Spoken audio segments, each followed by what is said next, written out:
Hello, podcast listeners. What up? If you like what you were about to hear, And if you don't want us to start taking comps from the man, you can support us by going to our website, 5uselessdegrees.org. and clicking on the PayPal donate button. And we will really love you if you decide to make a sustaining contribution. Thank you for your support. And enjoy the show.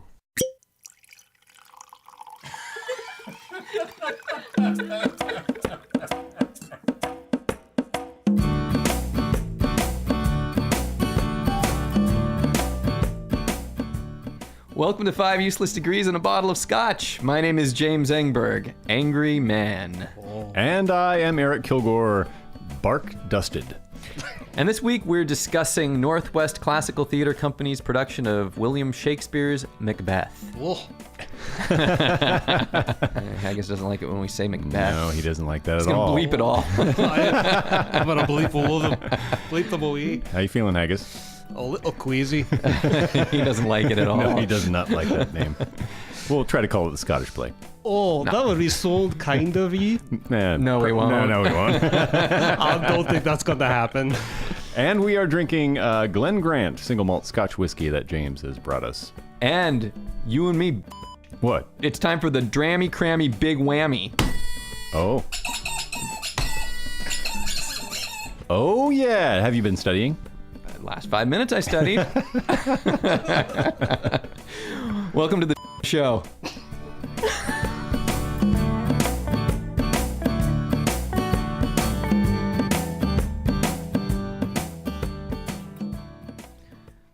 So James Grant, the Major, was only 25 when he inherited the Glen Grant distillery in Roth's Speyside. Yeah. When was that? Doesn't say. Oh, 1840. Okay. All right. So they've had a long time to work on this whiskey. So it should be pretty good, right? Yeah. How much? And the Major?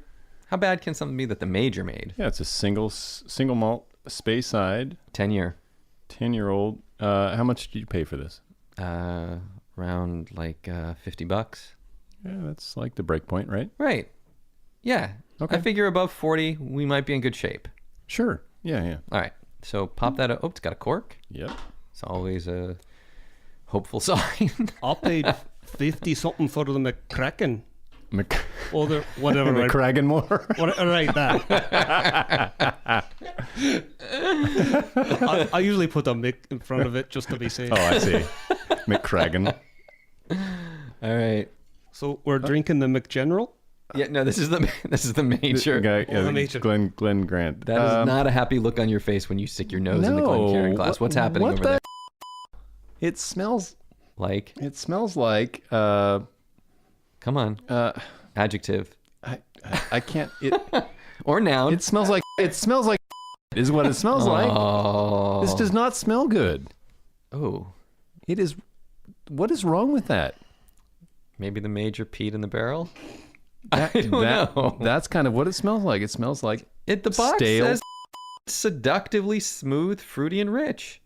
Well, I'm gonna try it. Do it. Maybe it just smells bad. Okay, go. Here's the taste. Oh, And for sake! Oh my God! again? Oh. Oh. Yeah. Oh, yeah, no, that's awful. What?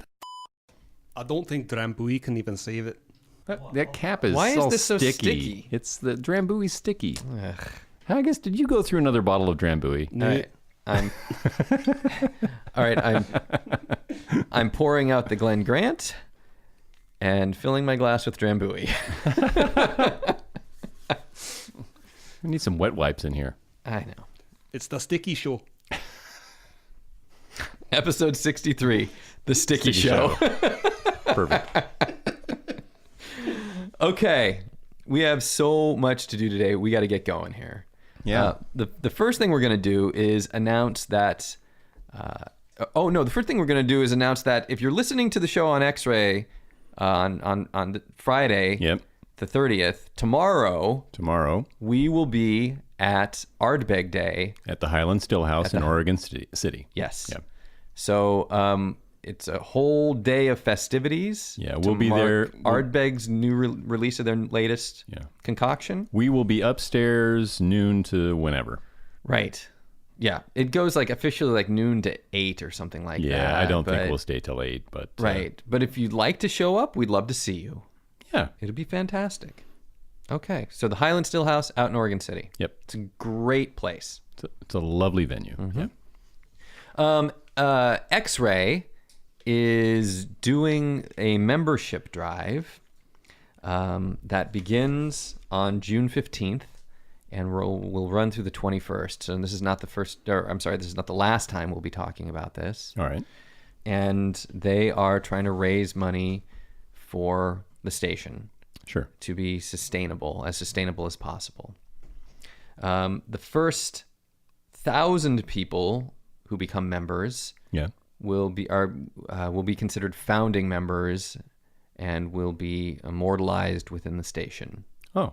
Oh. Yeah. Is there a minimum level of membership for a membership? or- Yes. The membership is a minimum of $120 a year.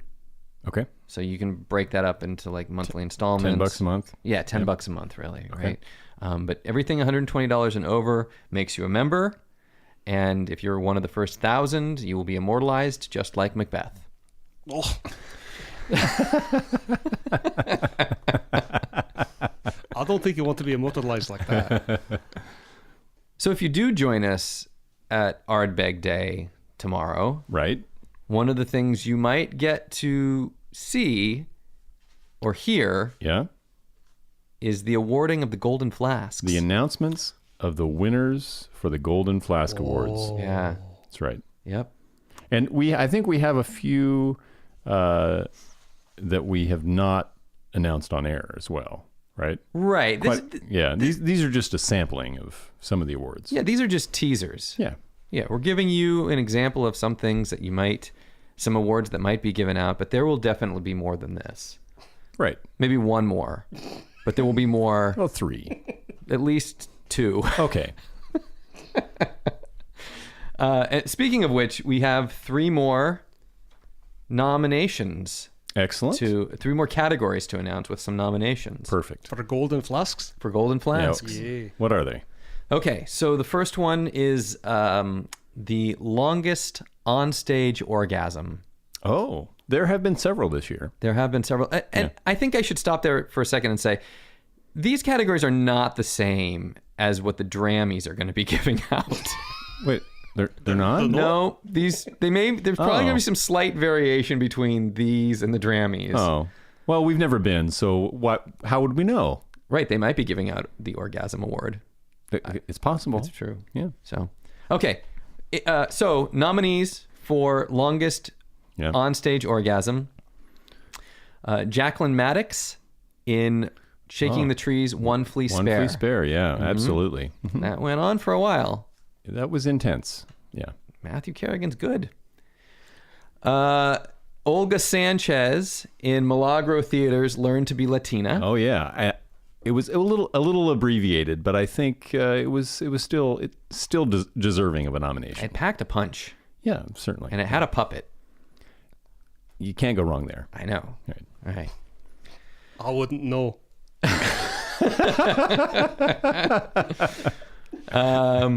Okay. Stephanie Cordell in Theater Vertigo's End of Sex. Oh yeah. Mm-hmm. There were actually a lot of orgasms in that show. Yeah, I'm gonna have to rely on you for that one but because that- I didn't see that. But her performance in particular, yeah. Okay. Yeah. Christy Miles in Third Rail's Midsummer. Oh, that's right. Yeah. Yep. Isaac Lamb giving her the business. Yep. Yep. Yep. That's right. Yeah. All there was business. Yeah. There was lots of business. Yeah. Our own Drammy host. That's right. Right. Yeah. And this one.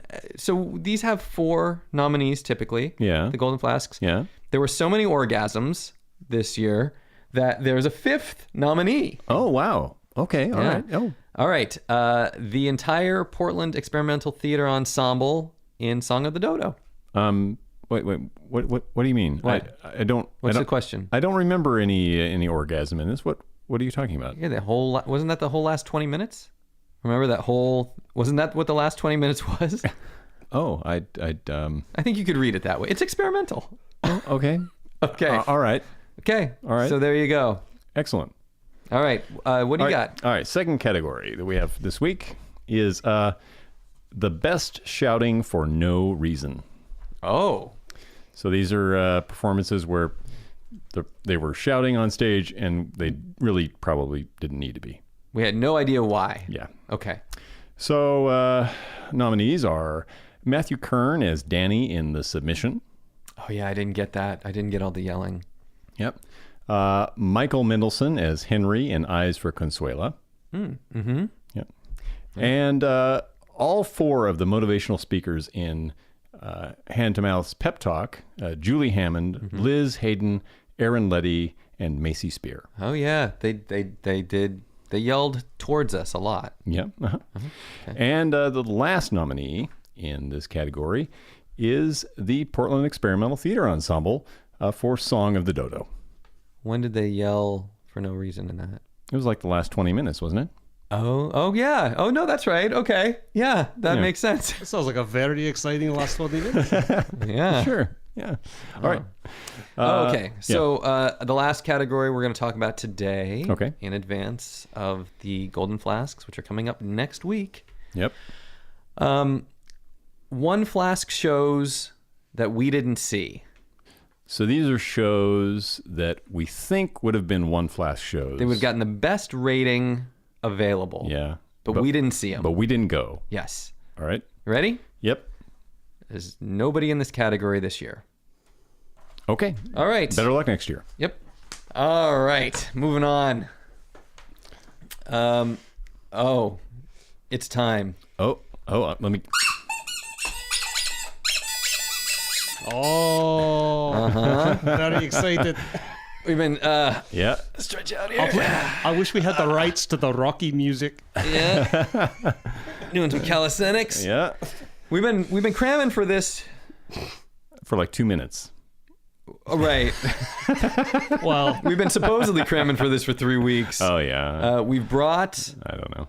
all of our listeners along with us. They are probably better at this than we are. They are much better, clearly. In fact, the person that runs the Drammy Twitter account, Yeah. they've been perfect on their quizzes according to them. So Yeah, they keep telling us that it's too easy. Too easy. Yeah. It's too easy. Too easy. And we're here to prove that wrong. It is not easy for us. Yep. Yeah. So if you've taken this quiz, you're probably going to do better than, or any of those quizzes, you'll probably do better than we have. Eric, Yeah. I like you, but I'm Uh-huh. going to kick your now. Okay. Here we go. All right. If you think so. Bring it on. them's right. fighting words. All right, Yep. Haggis, you are gonna. So let's explain what's gonna happen here. Okay. All right. Haggis is going to show us how many, Haggis? You told me 21. 21. We're gonna see. Yeah, I had someone verify. So we're there. All right. Like there's an gonna be. accounting house or something. Right, Price Waterhouse. Yeah. All right. There's gonna be 21 images. We're gonna see them. We're gonna buzz in or honk in your case. Yep, I've got a honker. And I've got a buzzer.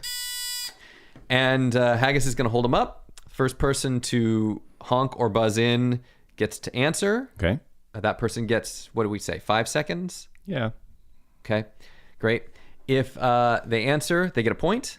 Okay. If they can't answer, then the opportunity to answer goes to the other person. If that person doesn't, or if they get it right, they get a point. If that person can't answer it or answers incorrectly, Yeah. So if we're both wrong, Haggis gets a point. Haggis could win then. Now, quite conceivable that Haggis is going to win. Good win. Yeah. And you don't have to do anything. Okay. Unfortunately, Haggis is going to tally the results. Oh God. Oh, yeah. Okay. So, We don't have a checker. So, Haggis, you understand that with 21, somebody has to win. It can't be a draw. It cannot be Well, it could be. I guess if Okay, Haggis gets a yeah, point, you're right? right. Yeah, But what okay. if so if neither of you get it, I So, get the point. yeah. All right. Well, if we end up in a tie, we'll have to do some kind of tiebreaker. Fine. All That right. sounds good. We'll Okay. we'll We'll figure cross that that out. bridge when we come to it. All right. Let's do this. Oh, okay. It's on. It's time for the Drammy Crammy music. Drammy, crammy, big whammy. Oh, it's time for Drammy Crammy. Oh, it's time to learn your theater peeps. For the big whammy. All right. Oh. All right, let's just do a test. So Okay. this is just a test. All right.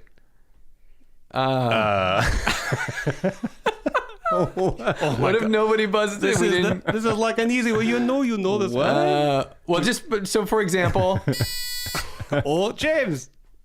Susan Seinfeld. Is that right? No, that's not right. No, Eric gets so a now chance. Eric gets to I answer. would guess that's Oh, I'm gonna win. I think that's 5 seconds. yeah, I don't know. This All is right. Christy Miles. Who? Christy Miles. Oh yeah. No, you know this. That doesn't look anything like her. So See, that's Yes, Eric. that's James Angberg and his co-star. Very good. You win. Point. all right. Okay. You're So that's not really the first one. No, right? no, Okay. no. That no, was no. just So a you, practice. if in that you would have a point, Right. Haggis, and Eric would have half a point. Half a point. Yeah. So, all All right, right, here we go. I'm You ready? Yep, ready. Oh. James. Ty Boyce. Yay. Yes. I think your buzzer's faster than my honker. You know what? We already have 5 people in that category.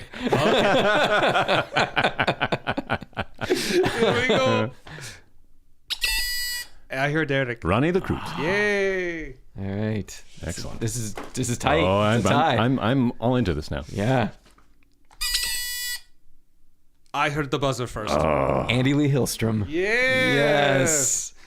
No, I'm not making you name their characters. So No, here- that's good. Okay. Here we go. I heard the squeak. Cassie Greer. Yay. You guys are doing good. Yeah. some Yeah, it's tens tight. here. You're tight- going to be tight ready race. for the Dravies. Yeah. Oh, he doesn't know it. 2, 3. Charles Dickens. Let me help you out. That's Kevin Jones. Yay. Eric's in the lead. All right. James coming up behind. Yeah. I heard the squeak. Maureen Porter. Yes. Oh, I got to remember to write it Yeah. down. Okay. Keep a tally. All right. James. Don Horn. Yes. Yeah. All right. That's tight. Very tight. Eric is 4. James is 3. James. Debbie Gibson. Yes. What? Yes. Are you no? What? I can sing and dance. Yes. Foul. I call Right. foul. That was just a fun foul. one. Wait a minute, I get a point for No, that? that was just a fun. That was just a foreshadowing All right, clue. All right. Eric. Wayne Bund. Yes. Kind of. Eric. Chantal Degros. Yes. Oh, he's kicking your. What's the score? Can we get the score?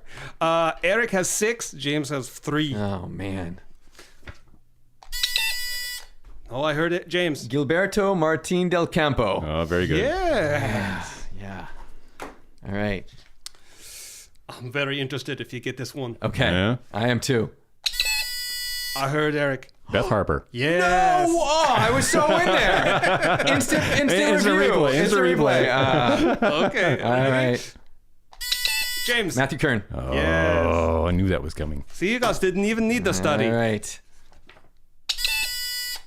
James. What? No, what? What? I'm sure I heard James first. Oh. Crystal Munoz. What's your middle name? Right, what's a middle name? Anne. Yes. Boo. I call foul on that one. All Everybody's right. middle name is Am I Anne. making a comeback, huh? Yeah. Eric. Andrea White. Yes.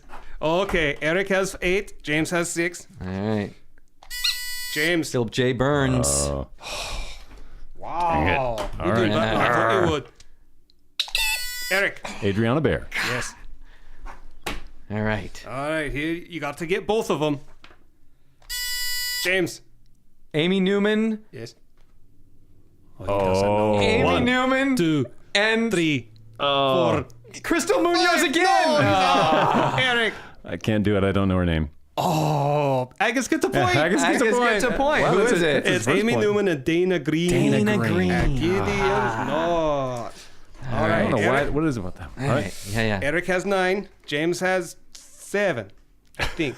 Are you sure? Oh, I got some squiggly lines down there. All right. Here you go. It's a toughie. Oh, it's not going to happen. James.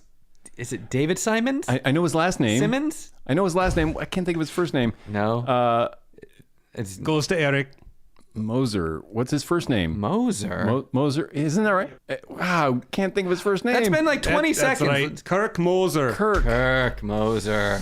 He's the artistic director for the Stumptown. Yep. All right. Another point for Haggis. Yeah. I'm coming up.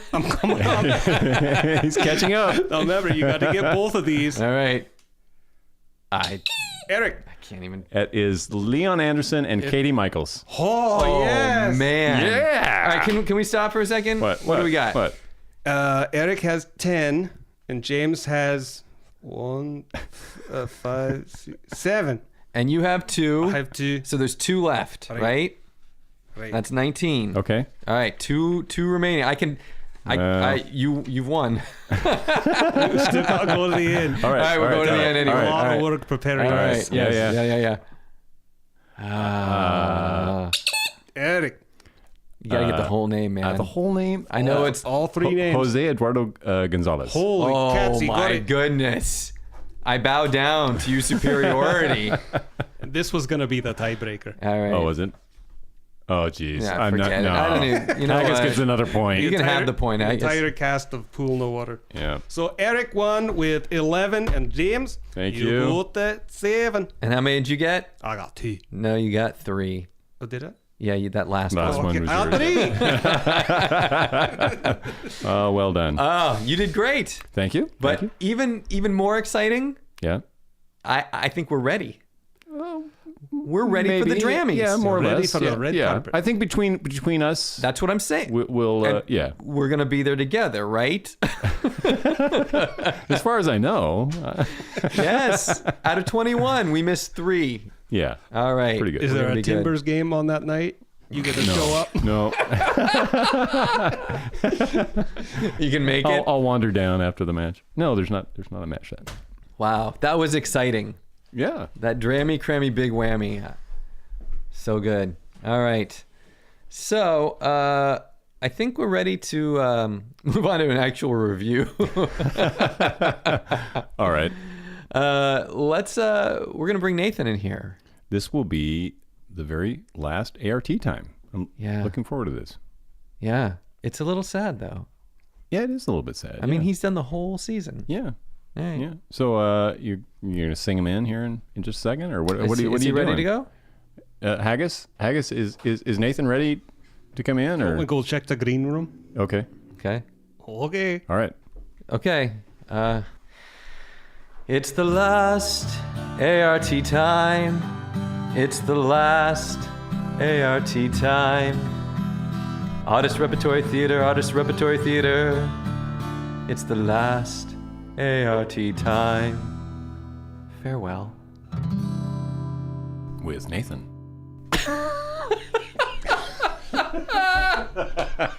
God, that one was so sad. I know. Well, how do you feel? You've gone through this whole season.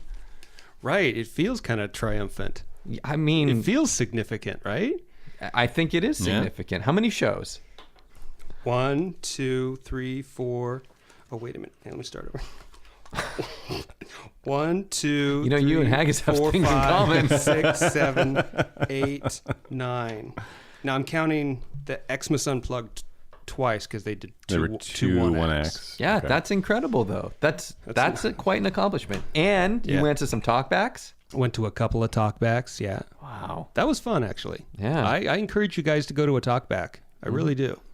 I encourage us to go there too. I don't see that happening. All right. But- So you finished up with what? I finished up with The Playboy of the Western World by J.M. Synge, directed by Damaso Rodriguez, and a cast of everyone. Cast of thousands. So there's like 11 people in this cast. Wow. That's a lot of people on stage. And like in Act 2, when everybody was on stage, that stage was loaded. I'll bet. Yeah, there was a lot of people on there. Which stage are we talking about here? It was in the upper one. What is that, Morrison? I think that's Yeah, I think that's the Morrison. Yeah, that's right. Yeah. So, Okay. Have you guys read The Playboy of the Western World? Are you familiar with this play? You know what? I am so sad to say that I got all the way through to the PhD and I did not read this play once. Really? Or see it, I'm quite surprised. honestly. I I'm have no surprised. familiarity with this play whatsoever. I read it a long time ago. I mean, at least 20-some years ago. I would say you guys should take another look at this play. I haven't taken a single look yet. So well- how about a first one? The interesting, here's the thing, is that this is a tough review because I don't totally understand the play because there's so much symbolism and metaphor going on in this that, because I read it a couple of weeks ago and I was trying to make heads or tails of it in the sense that its premise is really unrealistic. I mean, Christy Mann, this is set in Ireland back in 1907. And takes place over 2 days. And Christy Mann comes into a bar in this little village in Ireland and says, "Hey, everybody, I killed my dad." That's how it And starts? That's within the first 10 minutes. Yeah, That's a pretty good start. Yeah. So is he like on the run at this point? he's saying that Why he's is he on- announcing this? he didn't really kill his dad. Oh. Do you know that? You find out later, but Okay. He thinks he's killed his dad. I'm not entirely sure why he's telling this story. And I would love another month to research this play and come back and I'll have a more informed review, but obviously I can't do that. Were there any? Oh, sure. We'll be back in a month Yeah. with the end of A.R.T. time. Were there any dramaturgical notes in the program that? I don't know. I didn't look. Oh, whoa! Wow, He's tired. It's the end of the season. We're rubbing off on him. I did some research. Exactly. We wouldn't do it either. No, exactly. I'm just saying. You're yeah. right. Yeah. I am tired. Yeah, I know. I did some research online trying to understand bits and pieces of this play. The language is really thick. So that's what Chris Murray said when he was in here, is that the language is really, really technically difficult. It's old time. It's old school, 1900 something Irish. So it's foreign and retro. But it is kind of like what he was talking about with the Shakespeare thing, where there's a certain rhythm to it and you have to get into it. And there's a lot of words that in the back of the play, there's a glossary that, it really made you pay attention to what they were saying because you had to. Otherwise, you'd be lost. So we should take a break. We want to know how many flasks. Yeah, but let's take a break first. Let's take a break, and we'll be right back with more with Nathan.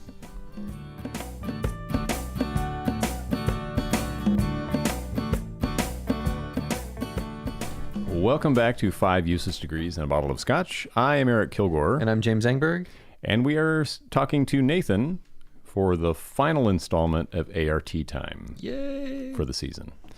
So No, that wasn't You're celebrating. I'm celebrating the accomplishment, not the fact that it's the last show. So one of the things that Chris said when he was in here is that one of the challenges, and he said this was one of his biggest challenges on stage, was to convey the sense and meaning of this play through this language to an audience. Did you feel like that was accomplished, or?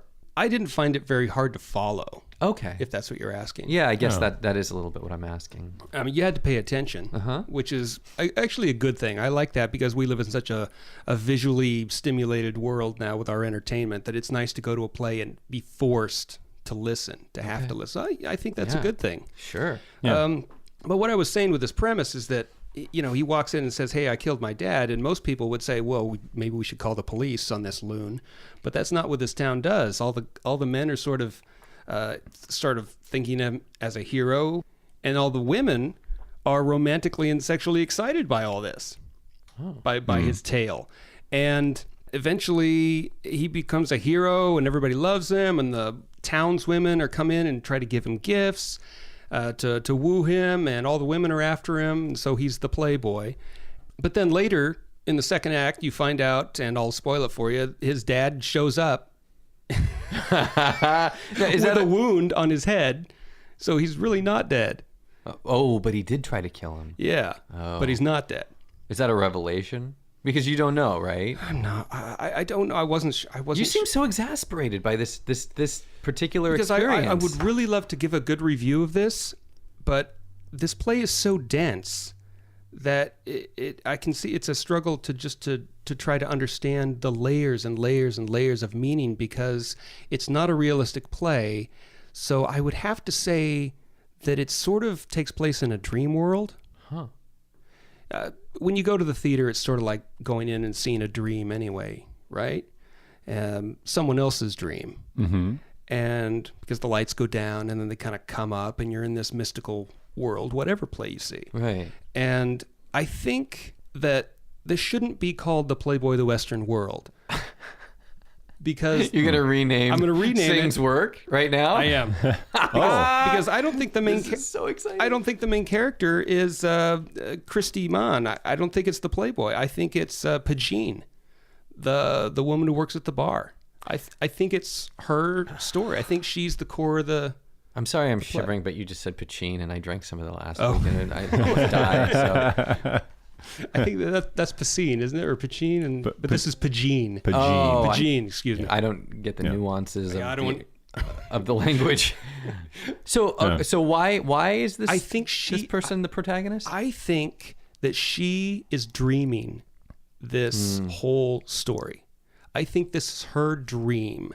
I think because she is in a prison of social constructs. She's in a prison because she's trapped in her town. Well, isn't she the one that says that Christy Mann is the Playboy of the Western world? At the very end of the play. Yeah. Yeah.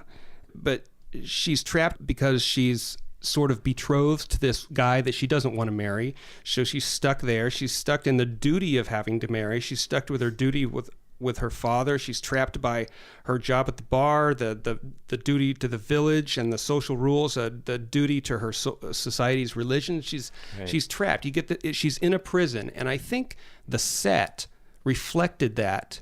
There's two things the set reflected, and the set was designed by Jack O'Brien, who we all know because he worked at University of Portland a long time ago when we were there, and he did a great job with this set.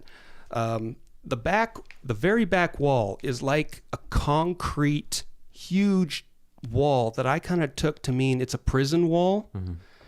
And they splash colors on it and stuff, but it's still the texture of it and the grayness of it seemed like a big prison wall. So you got the sense of the prison, and you get the sense of the dream because the thrust stage, all around the thrust stage is this painting in a curvature around it, kind of like waves. You could take it as ocean waves around the stage, but it seemed like that's kind of like the outline that this within this paint area is a dream.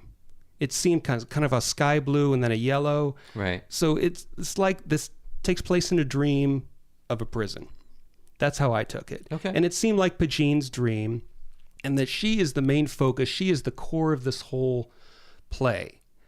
And Pagine is played by Amy Newman, who is, I had no idea that she was this good. And I wish that I had seen Gideon's Knot, because she's fantastic. She plays Pagine with so many different layers that even when she's scolding the other actors and even when she gets angry, you can see within her at the exact same time this insecurity and this desperation. And she can play those two layers at the same time, or several layers at the same time. And it was really very interesting. She had a very strong stage presence. And Chris Murray did a great job with Christy Mann. The same kind of really immersing himself in the character and playing different layers at once, because he's telling this tall tale to all these townspeople, and he's playing these levels of duality where he has to be real enough for these townspeople to believe that his lie. So he's playing the belief, but you would also see on his face the elation that they're buying this lie that he's telling. And he's playing those two, the kind of glee. You know, the more they get excited by his story, the more he's excited. And he kind of gets swept up in the whole celebrity thing. And yes, the play focuses on him and his dad and that relationship, but I really think the core of this show, of this play, is Pagine, and how his presence affects her because he becomes her escape. He becomes her means for escape from this prison because he gives her the courage or the inspiration that you can escape authority, which I think is one of the themes of this play. You can escape. It's a rebellion. So if you look at this as a dream, everything is metaphor. So the killing of the father isn't actually a killing of the father. It's sort of like a Bruno Bettelheim, Joseph Campbell. All children want to metaphorically kill off their parents so they can gain freedom and independence on their own, right? Mm-hmm. So there's that. So she wants to, metaphorically kill her father too, or at least stand up to him so she doesn't have to marry this doofus who's wonderfully played by Isaac Lamb. When I was reading this, I didn't realize that the character of Sean was such a doofus, but he's played wonderfully by Isaac Lamb. Very funny. And of course she doesn't want to marry him. But Christy is her means for escape. And then when she finds out that his whole thing was a lie and that his father is actually alive, that he really didn't escape authority, she's very upset by this. But here's the problem with this show. And there was so many good things to like. Okay, because I hear a but coming in all of this. Exactly, right. Yeah, you can hear it coming. Which is so interesting to me because you're giving this literary review right now that, like, I'm totally on edge right now. I want to know where this is going, and you seem so excited, but I can also hear something in the background. So what's going on? This play is great. Okay. And I really think you should look into it because I'm learning so much more of writing about something, but you're really talking about something else. Okay. Pagine is the main core of this story. What happens on the stage and how it affects her emotionally and psychologically is the most important, in my opinion. Uh-huh. And there's different ways to direct this show, I think, because there's different ways to look at it. But in my opinion, she's the focus. And for the most part of Act 1, that's what happens. But in Act 2, it turns into such a broad, farcical, comic thing that it seems like we get a little off track and sort of veer off and focus on the comedy and the choreography of the farce and the dad coming in and the rope and we're going to hang Christy now and everybody's hooping it up, that we lose focus on Pagine and what she's feeling and what she's going through. You feel she gets shortchanged? Yes, because at the very end of the show, she has the last line where she says, "Oh, my grief. I've lost the only Playboy of the Western world." And your heart should break. Even though it's a comedy, it's a tragedy at that moment. And unless you keep the focus on her all the way through to the end, that last line has no punch and no emotion. And as much as I enjoyed the performances and all the other things in this play, I came out of there feeling emotionally unmoved and hollow. Do you think that this is a problem with the second act, second and third acts of the play, or if the direction of this? I mean, because do you think it's possible to maintain a focus on her? I think you can do anything. Well, I mean, yes, but if it's not in the text, I mean, it's going to be difficult to manufacture. I don't know. I'd have to go back and read through this thing. I mean, this is a mountain. I mean, it's really thin, right? But it's a mountain. Yeah. Because there's so much going on. But I wanted to see more of how this was affecting her, and I wanted. Go ahead. I know. I understand. Eric, I hear what you're saying, that the text has to support what you're going to do with it. But what it sounds to me, and Nathan, correct me if I'm wrong here, is that the first half of what you see feels like it is Pagine's story. Right. And then they change focus rather than figure out some cohesive through line all the way through the production of this particular text. Maybe that's the story I was interested in. Sure. Or that's the element that I wanted to see. Okay, but if you try to step back objectively and look a little bit at that, can you say, do you think that that was more your interpretation, or do you think that this production was really showing you Pagine's story through the first half, or is emphasizing that story?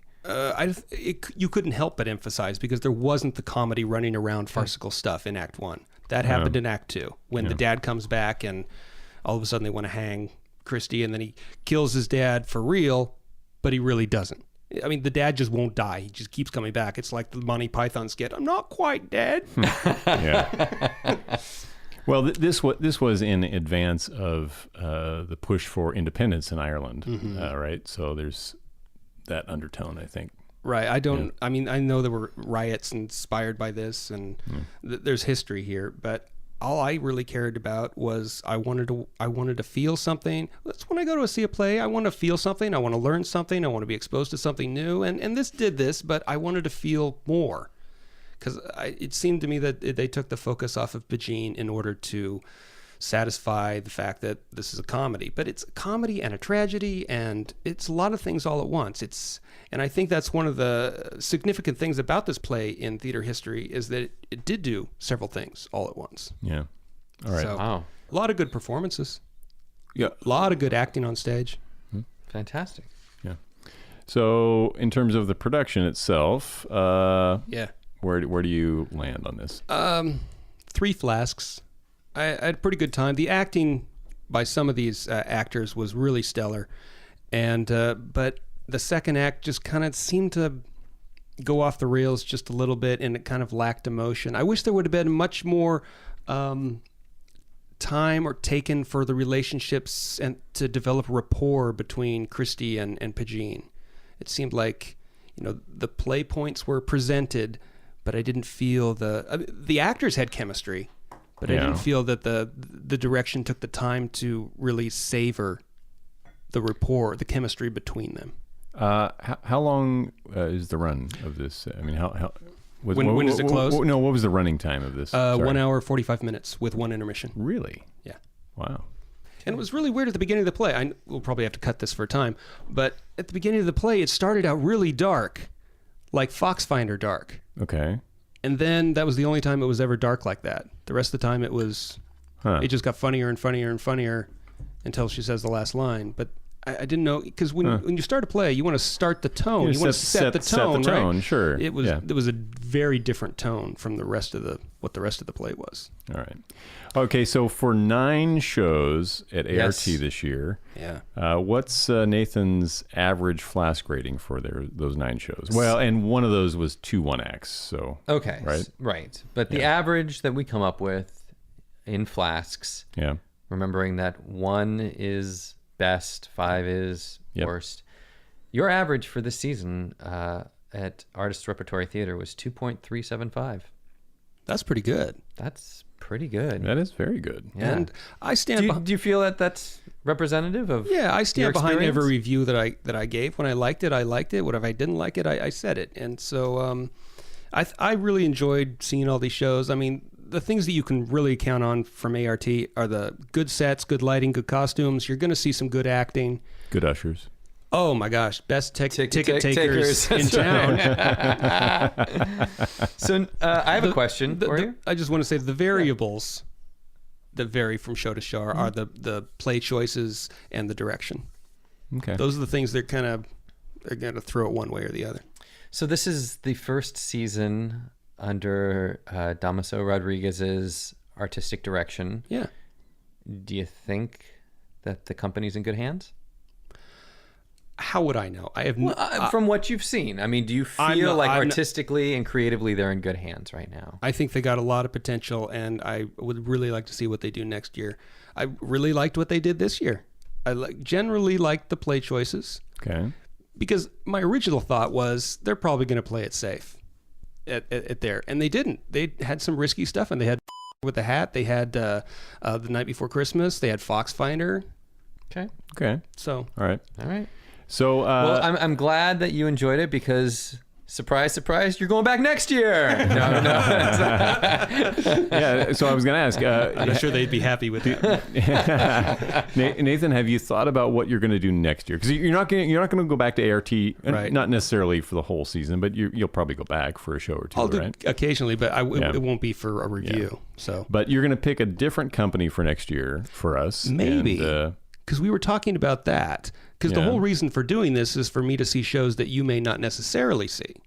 Yeah, right. So maybe you want me to focus on one particular company. Maybe you want to send me to different shows that you don't have time to see. Don't worry. We'll figure out what to do with you. All right. We're going to figure it out. Fine. I'm thinking somewhere between Hart and Broadway Rose. It'll be somewhere in H-A-R-T that- time. H-A-R-T time. The Hillsborough Artists. Well, thank you for doing this. This Yes. has been just a stimulating season of listening to your reviews and Stimulating. no, it has. It absolutely certainly, has. yeah. Okay. I mean, these are things that we couldn't get to, and it was really nice to be able to rely on this on a regular basis. So It was a good time. it's fantastic. Yeah. Thank you. So Playboy of the Western World plays through June 22nd at Artists Rep. And thank you for A.R.T. for putting up with me. Get out. Because we got to move on. Yes, we do. We got more to do. Okay, so Haggis. Yes. It's time, Haggis. Yeah, I think you need to, do your blessing of the studio before we get to this review. We're gonna say the that- Scottish play. I'm not gonna say the Scottish. No, play the I'm whole not. Time, so you're gonna have to do what you have to do. I'm gonna bless it. I've got the Ardbeg Scotch. That's the holy water. Right. Okay, all I'm right. going to. There I'm it going is. to bless the studio. So a little bit on you. Oh, he's flicking it on out. not my eye. Out. So, angels and ministers of grace defend us. It's like my baptism. The studio's no blessed. You can say that damn word all you want. All right. All right. So Macbeth. I'm still gonna get shivers. if you're just joining us, you're listening to 5 Useless Degrees and a Bottle of Scotch. This is our review of Northwest Classical Theater's Macbeth. Macbeth. Okay. I can't wait to hear all the bleeps of. I know. It's like it's a bad word, Yeah, right? he's gonna bleep it. Do you know that this is FCC says Macbeth is fine to Macbeth say? is okay. Okay. There's gonna be more bleeps than Chris Murray's interview. Oh. What do you want to say? Because I'm going to say some things. Yeah, you seem like you're amped up a little bit. I would like to say that, do you remember a few weeks back when I said that I'm not excited by Shakespeare? Yes, I remember that. And I argued with you about that, actually. Mm-hmm. Well, it's productions like this that lead me to that conclusion. Okay. Yes, I'm coming around. I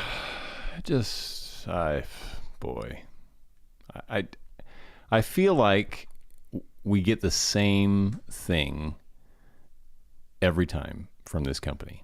Which is what? Kind of overwrought surface emotion and very little thought beneath it. Sure. I was glad that this is Shakespeare's shortest play. Me too. Yeah. Although when I started hearing Lady Macbeth speaking Macbeth lines, and then I heard Macbeth starting to do the same lines, I was like, why are we adding? Let's not add. Yeah. With the, is this a dagger I see before me? We had her do it and him, Macbeth do and he did it. Yeah, it was very odd. Boy, I mean, You done? I did not enjoy this at all. I didn't enjoy it at all either. I will say this: I enjoyed bits of Todd Van Voris's performance, and actually, right at the top of the show, because he comes out as the captain, the slain captain who's dying. Right. His guts are hanging out. I actually enjoyed that scene. Yeah, I did too. Actually, I was engaged with Sure. what particularly with him, his performance in that, and then he went away, and it just stalled. came to a halt. Yes. It just stopped. I don't even know where to begin. Then I'm going to begin Good. because I have something to say about this, Okay. and I'm bothered, and I'm just going to say it. Oh, great! Please do. I mean, I see you keep holding back. You're very angry. And I'm agitated, right? Yes. Okay. So here's what I think. I think that the that sound, as produced and shaped by the human body, aka the voice, has intimate and essential implications for the body. I think that ooh and e and me and I and ah and syllables and consonants and vowels are drivers of the pelvis and the hips and all of the flesh around the heart and the cartilage in the shoulders and the spine and the face. I think that sound and the shaping of sound by playwrights drives the body. And one of the beautiful things about live theater is that you see live bodies on stage producing frequencies which impact the way they move. Okay. And move their bodies. And those frequencies we also experience in the audience, and they make us move emotionally and emotively and psychically and physically. And they jar us, and they make us grieve and fall in love and all of these wonderful things. Yeah. And I think one of the reasons that Shakespeare is great, and I've always loved Shakespeare, is because Shakespeare understood language, but he also understood sound. That it's not just language that he's writing down, it's sound, and it's poetry through the sound that makes those bodies function in their extreme ways, and that influences us. And when you sever the connection between the sound and the body, then you're left with words, words, words. Yeah, that's beautifully put. You're left with philosophy and not drama. You're left with rhetoric and not theater anymore. Yeah. And that's not interesting. And Shakespeare's arguments and intellect is fine, but it cannot sustain an entire play. And it becomes unwatchable after 10 minutes if the bodies aren't influenced by the sound and the shaping of the human voice. And Northwest Classical Theater Company, where are the bodies? Where have you hidden the bodies? And why have you done this to us? Oh. Well, you started out in a particular way, Eric. No, I'm coming around. Yeah. I'm coming around. Maybe Shakespeare's not right for us as a 21st century society. Maybe we are not aware enough. Could be every time I see it, it's too antiseptic, or it's too reverent, or it's too cleaned up, or it's too severed. Yep. And so maybe our lives are just too small for what Shakespeare has to give us. And maybe we can't do it right now. Maybe when the world warms up and we have the apocalypse and the oceans are 10 feet higher, then maybe we can come back to this. But right now, I don't know what we're doing. And I don't know what I saw yesterday because it didn't move me. Oh God, no! It put me to sleep. I sat there and I was fighting to keep my eyes open. Yeah. And I was watching the woman across from me keep closing her eyes, and I was like, oh, I so want to do that. I want to do that, but I can't. So I'm going to fight to stay awake here. Something that's interesting about this, the severing of the body and the voice, is that the staging of this is so flat. Yes. We are in a thrust. We have one line of audience members on one side and one line on the other, and then we have a small group at one end. Yeah. And I lost count of the number of times we had actors lined up at the extreme end of where a proscenium stage would be. Playing it like a proscenium. It was awful. The staging was terrible. Yeah. It made no use of the space at all. Right. Yeah. Yeah. I just, there's nowhere to go with this. I don't even want to get into the details because quite honestly, there's nothing to say. It's bland and lifeless. Mm-hmm. I mean, if you go to this show, if anybody listening goes to this show, I just want you to pay attention to people's arms and their hands. Just watch the number of time that they flap up and flap down without any meaningful, substantive purpose. It is not to grab for somebody else's body. It is not to stop something from hitting them. It is none of that. It's just they're just flapping. These bodies are along for the ride. Yep. So that's all. Perfect. 5 flasks. 5 at flasks. the least. Yeah. No, it's it is just difficult and one of the low marks of this year.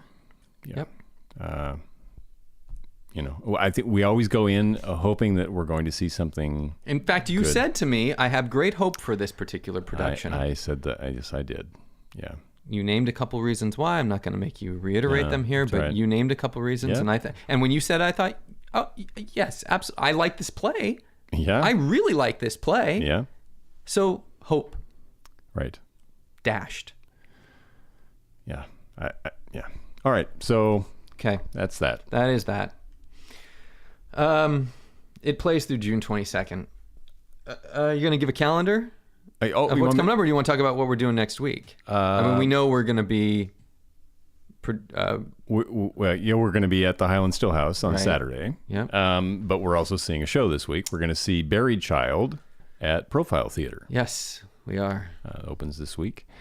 So yeah, I'll just jump into the calendar and then we can. Yep. In addition to what we're seeing. Yep. So things opening this week. Buried Child, which we just mentioned at Profile Theater. The Beauty Queen of Lenane at Third Rail Repertory Theater. The Fantastics at Sandy Actors Theater. Anything Goes at Hillsborough Actors Repertory Theater.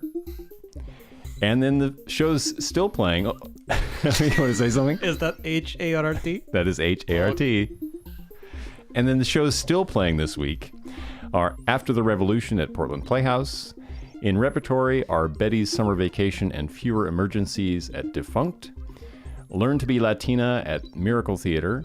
The Jim Pepper Project is playing at Triangle Productions. Portland Center Stage is running Lizzie, which actually technically opens this week. It was in previews last week, and The Last 5 Years. You heard Nathan's review earlier of The Playboy of the Western World at Artist Repertory Theater. Showboat is at Lakewood, and Macbeth, which we just reviewed at Northwest Classical Theater Company. There you have it. Good. Well, we have a busy couple weeks coming up. Yeah. I'm excited. Yeah. Yeah. It's going to be fun. Ardbeg Day and then the Drammies. Yeah. All right. It's going to be great. Sounds good. Haggis, you ready? I'm ready for all of it. Okay. And with that, Especially Ardbeg Day. all right. That's it for this week. This is 5 Useless Degrees and a Bottle of Scotch. I'm James Engberg. And I'm Eric Kilgore. We'll talk to you next week. Sláinte. 5 Useless Degrees and a Bottle of Scotch is a production of Studio 5 UDBS and is powered by whiskey. Our producer is Haggis the Pete Bog Jones. You can visit our website at 5uselessdegrees.org, where you can leave us a voicemail, leave us a comment, or you can email us at dearlushes@5uselessdegrees.org. Sláinte.